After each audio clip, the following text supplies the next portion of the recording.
So, euthanasia.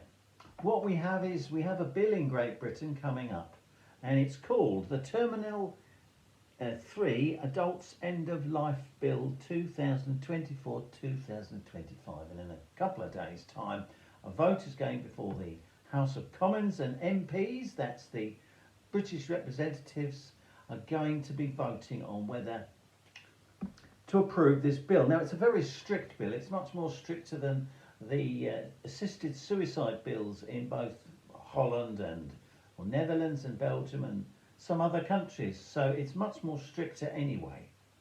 But it's caused a huge hurrah because you've got the religious community condemning it, which I will consider in the second video on this that will come out on Saturday. And I just want to sum this up with this just introduction of a news report. A 28-year-old woman called Zoraya Terbeek. She has chosen euthanasia, the act of dying with medical help. Of course, it's not new. So why is this case grabbing headlines? It's because Zoraya Terbeek has decided to end her life due to crippling mental health problems. She suffers from depression, autism, and borderline personality disorder. She has sought help for it all her life, she says, but now she thinks there is nothing more that can be done. So she has chosen legal euthanasia. Her choice has sparked a lot of debate. Critics say it will encourage more people to kill themselves legally. So that report was made 6 months ago in April this year. So there's a Dutch young lady, 28 years old. She had a couple of cats and a boyfriend. Apparently when she was approved for this treatment, her boyfriend, long-time boyfriend, will sit next to her while she is injected with a painkiller, and then they inject her with the poison to help her pass away gently. She's chosen where she wants her ashes to be scattered, and all her family knows her stand.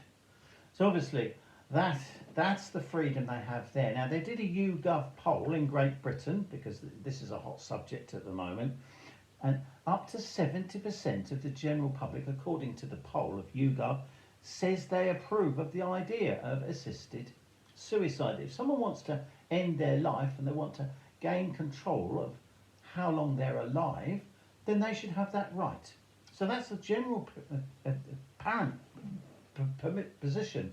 Now, in Britain, we've had suicides increasing, and they average around about 6,000 a year. That's official suicides. Suicides across the world have been slowly increasing. In Japan, for example, the main reason people use for suicide is jumping off high buildings. I shouldn't laugh. United States is guns, because of their freedom use of guns. In other countries, you've got hanging as a common one in Britain for men. Women use poison, drugs and alcohol. Other people throw themselves in front of road vehicles like lorries. And a very common one in Britain is throwing yourself on railway tracks when a train is coming. It says here, unlike other methods, rail suicide often has widespread effects. Trains must be rerouted temporarily to clean the tracks and investigate the faulty fatality, causing delays for passengers and crews that may extend far beyond the site of the fatality. A costly economic inconvenience. Train drivers in particular are effectively forced into being accomplices to the suicide they witness. I was in fact on a train heading towards London, main commuter routes, and there was about 10 lines, and you had railway, all the trains in the whole area all stopped and waited stationary for 2 hours before they were able to proceed again, causing massive backlogs and disruption. So wouldn't a more convenient way, if people really want to end their life, is not the Dutch-Netherlands route, isn't that a better solution? It doesn't at least give the person the freedom to choose when they die if they really want to die.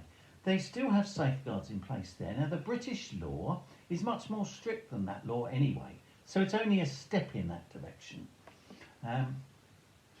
So this newspaper here, about a month ago, there's the headline, and you've got the religious top dog, the Archbishop, the Catholic bishop in Britain. The right to die could become a duty to die. So religion, of course, and Britain and many other countries are Christian countries, so suicide is viewed as a sin against God. So I'll be looking into that next time.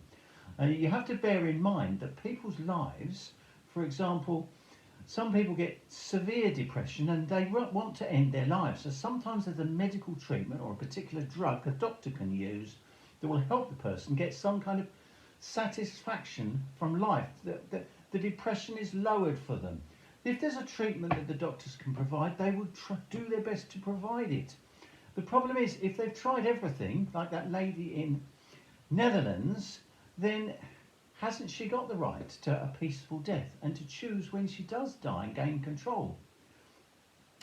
So that's their interesting question. So I shall be reviewing some of that in relation to the cultural aspect of both Islam and the cultural aspect of the history of Christianity and the biblical view of suicide. So thank you very much. Take care, everybody.